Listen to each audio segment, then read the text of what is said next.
Halo guys, welcome back to my channel. Kembali lagi sama aku Reti. Kali ini aku bakal berbagi kisah tentang lunas utang gara-gara minimalis. Kok bisa ya? Ikuti terus ya.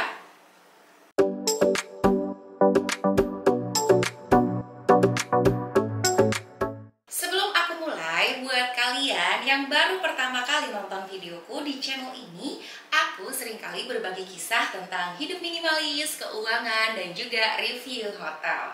Silahkan subscribe channel ini jika sesuai sama ketertarikan kamu ya. Langsung dong subscribe.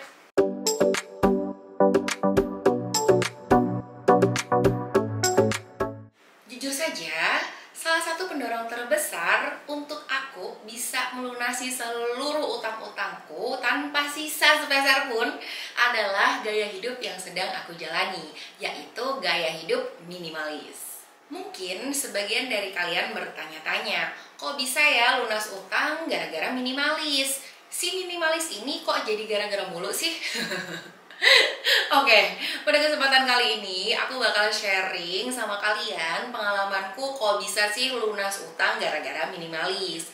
Aku bakal sharing mulai dari apa kaitan antara gaya hidup minimalis dan melunasi utang. Apa saja utang yang aku punya, bagaimana proses aku ambil keputusan, mewujudkan tekad sampai benar-benar semua utang itu lunas, dan tentu yang terakhir apa yang terjadi setelah utang itu lunas. Jadi ikutin terus ya. Yang pertama, kaitan antara gaya hidup minimalis dan melunasi utang. Gaya hidup minimalis dan melunasi utang memiliki kaitan yang erat karena prinsip-prinsip minimalis dapat membantu seseorang mengatasi hutang dengan lebih efektif. Kok bisa ya? Ini dia jawabannya. Prioritas pengeluaran. Dalam gaya hidup minimalis, seseorang cenderung fokus pada kebutuhan dasar dan hal-hal yang benar-benar esensial dalam hidup mereka. Dengan demikian, mereka dapat mengidentifikasi pengeluaran mana yang benar-benar diperlukan dan yang mana yang dapat dihindari. Dengan lebih menyadari prioritas pengeluaran, seseorang dapat mengalihkan lebih banyak sumber daya keuangannya untuk melunasi utang daripada menghabiskannya untuk hal-hal yang kurang esensial. Minimalis banget gak tuh? Yang kedua, menghindari utang konsumtif. Gaya hidup minimalis mendorong untuk tidak membeli barang-barang yang tidak diperlukan atau hanya untuk memenuhi keinginan sesaat semata.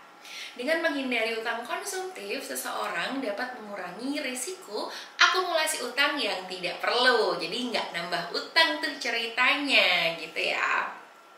Kemudian selanjutnya, mengurangi stres keuangan. Dengan memilih gaya hidup yang minimalis, yang lebih sederhana, dan mengurangi dorongan untuk membeli barang-barang yang kurang esensial, seseorang dapat menghindari tekanan finansial yang dapat berakibat terhadap stres keuangannya gitu ya, atau mungkin juga berakibat terhadap bertambahnya utang. Nah, oleh karena itu ini tuh ngebantu banget buat ngurangin stres keuangan dan memberikan lebih banyak ketenangan pikiran untuk fokus pada melunasi utang gitu. Jadi nggak ke-distract istilahnya, nggak pengen beli ini itu gitu. Yang selanjutnya, menabung di masa depan. Gaya hidup minimalis secara tidak langsung dapat mendorong untuk hidup lebih cermat dan tidak menghambur-hamburkan uang pada hal-hal yang tidak diperlukan. Dengan menabung lebih banyak uang, seseorang dapat mengalokasikan sebagian dari tabungan tersebut untuk melunasi utang lebih cepat dong tentunya gitu kan, karena ini tuh tujuannya gimana supaya bisa segera lunas utang gitu. Yang selanjutnya, membatasi penggunaan kartu kredit. Gaya hidup minimalis mengajarkan seseorang untuk hidup sesuai kemampuan finansial mereka dan menghindari penggunaan kartu kredit secara berlebihan. Dengan mengurangi penggunaan kartu kredit, seseorang dapat menghindari terjebak dalam lingkaran hutang dengan bunga yang tinggi. Kalau aku pribadi sih jujur aja udah nggak pakai kartu kredit lagi bahkan gitu. Oke, yang selanjutnya dan yang paling penting, menjaga fokus pada tujuan keuangan. Minimalisme membantu seseorang tetap fokus pada tujuan keuangan mereka, termasuk tujuan keuangan dalam hal melunasi utang. Dengan mengurangi gangguan dan distraksi yang tidak perlu, seseorang dapat dengan lebih tekun menghasilkan uang untuk mencapai tujuan keuangan mereka. Dalam hal ini kita bahasnya lunas utang ya, gitu. Kemudian yang selanjutnya adalah meningkatkan pengelolaan keuangan. Menjalani gaya hidup minimalis dapat membantu meningkatkan kesadaran tentang pengelolaan keuangan pribadi. Ini termasuk memantau pengeluaran, menyusun anggaran, dan juga merencanakan strategi untuk melunasi hutang secara efisien gitu. Kalau aku sih sebenarnya sebelum minimalis juga udah aware ya sama keuangan, cuman sejak minimalis semakin aware lagi gitu. Oke, secara keseluruhan, gaya hidup minimalis dapat membantu seseorang mengubah pola pikir dan perilaku keuangan mereka, sehingga lebih mudah untuk melunasi utang dan mencapai stabilitas keuangan dalam jangka panjang. Prinsip-prinsip minimalis seperti fokus pada hal yang esensial dapat membantu mengalihkan lebih banyak sumber daya keuangan untuk melunasi hutang dan membangun keamanan finansial tentunya. Yang kedua, jadi apa aja sih utang yang masih aku punya waktu minimalis ini? Jadi di titik ini kesadaran keuanganku itu sudah lebih baik daripada sebelumnya. Jadi sebelumnya udah sadar, tapi sekarang itu jauh lebih sadar gitu. Jadi seluruh utang KTA, kartu kredit, dan kredit jangka pendek lainnya itu udah aku lunasi. Jadi nggak utang kembali juga, jadi udah bener-bener nol gitu. Jadi nggak ngelompat ke lubang yang sama lagi lah istilahnya. Karena jujur aja berutang itu sungguh menambah beban hidup ya bagi aku. Stres, kemudian nambah pikiran juga, sekecil apapun utangnya.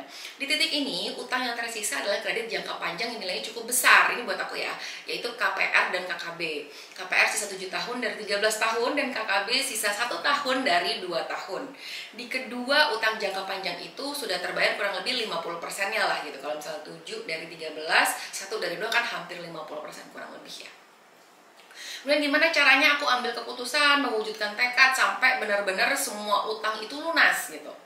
Jujur prosesku berniat untuk melunasi utang itu dimulai dengan perasaan ribet gitu ya. Jadi kok ribet sih gitu ya. Ribet punya rekening tambahan yang fungsinya cuman sebagai auto debit cicilan dan administrasi bank bulanannya pun lumayan gitu. Nggak ada fungsi lagi nih rekening selain buat cicilan KPR. Terus ribet juga harus mantau mutasi rekening utang gitu kan. Ribet juga harus lapor pajak tiap tahunnya. Ribet juga harus mikirin bayar cicilannya tiap bulan. Jadi dimulai dari perasaan ribet itu, akhirnya aku ambil keputusan untuk aku akan melunasi utang-utang ini lebih awal dari sebelumnya. Tekad itu semakin bulat untuk mewujudkannya gitu ya, berkaitan dengan aku yang mau resign kerja. Jadi ceritanya kalian bisa cek di YouTubeku, resign gara-gara minimalis. Nanti aku bakal insert di bawah, oke? Nah, nggak mau banget gitu ya kalau udah nggak kerja kantoran, nggak ada penghasilan yang pasti rutin setiap bulannya, tapi tetap kudu bayar cicilan yang pasti rutin gitu kan. Nggak bayangin tuh gimana gelisahnya hidupku gitu. Jadi ya udah deh, dilunasin aja gitu. Saat masih kerja, incomeku itu ada dari beberapa sumber gitu ya, dari gaji kantor, kemudian ada juga dari freelance, konsultan pajak, dari perencana keuangan juga ada, kemudian ada juga palu gada yang lain. Semuanya saya kerjakan. Dari penghasilan itu, setahun terakhir gaji dari kantor 90%-nya aku simpan sebagai bentuk bulatnya tekadku mau melunasin utang. Jadi aku tuh hidup dari penghasilan sebagai freelancer. Selama kurang lebih hampir 1 tahun, aku ngerasa cukup aja ternyata hidup dari freelancer. Hitung-hitung latihan lah ya, nggak menikmati gaji karena udah niat mau resign kan gitu. Jadi kekumpul deh duit itu buat lunasin utang dari gaji. Tapi kenyataannya agak sedikit membeleset sih dari rencana, meleset. Jadi aku resign lebih awal daripada rencana. Tapi syukurlah ternyata uang untuk melunasi utang tetap bisa terkumpul. Bahkan aku bisa melunasi utang-utang itu 1 bulan lebih awal dari rencana yang sudah aku bikin. Lega selega-leganya. Nggak ada lagi saldo terdebit otomatis setiap bulannya sebagai cicilan utang. Seperti orang kehausan yang dapat minum rasanya. Lega bener lah pokoknya, lega banget gitu. Lunaslah semua utangku. BPKB dan sertifikat rumah sudah di tangan, bukan lagi sebagai angan, cile. Aduh, Oke, kemudian yang selanjutnya, apa sih yang terjadi setelah lunas utang? Jadi yang terjadi adalah tenang ya. Itu yang paling penting. Seperti lulus sekolah yang gak bakal mikirin ngerjain PR lagi. Iya, gak akan ada lagi saldo terdebit otomatis sebagai cicilan. Aku jadi bisa lebih fokus lagi untuk menata keuangan di saat sumber penghasilanku kurang lebih berkurang gitu kan ya, dari kira-kira berkurang sekitar 50% lah gitu. Hari-hari yang aku jalani terasa lebih bermakna dan merasa aman, tidak ada tanggungan. Udah hilang pikiran kalau misalnya aku mati muda, utang-utangku gimana ya. Jadi ini itu benar-benar salah satu keputusan terbaik dalam hidup yang bakal aku selalu ingat. Lunas utang lebih awal dan ngerasa ya tenang gitu, aman gitu. Jadi ya gitulah. Jadi begitulah ceritaku yang berniat, bertekad sampai beneran mewujudkan lunas semua utang. Dan pemicu terbesarnya adalah gaya hidup yang aku jalani, yaitu gaya hidup minimalis. Dari dulu sebenarnya ingin lunas utang, tapi nggak pernah beneran berniat, nggak pernah bertekad apalagi mewujudkannya. Jadi kayak cuma diangan gitu. Karena di masa sebelumnya aku tuh jujur aja belum benar-benar meyakini apa yang esensial dalam hidupku.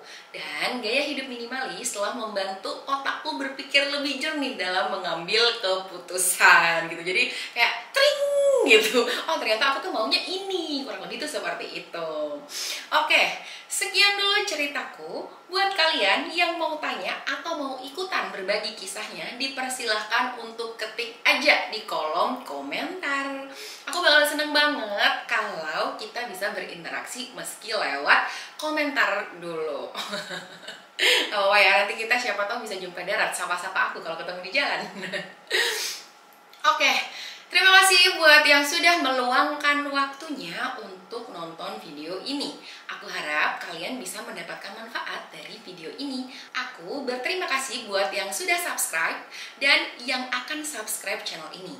Follow terus Instagram aku di @retyncs dan TikTok aku di @retyncs. Sampai jumpa di video berikutnya.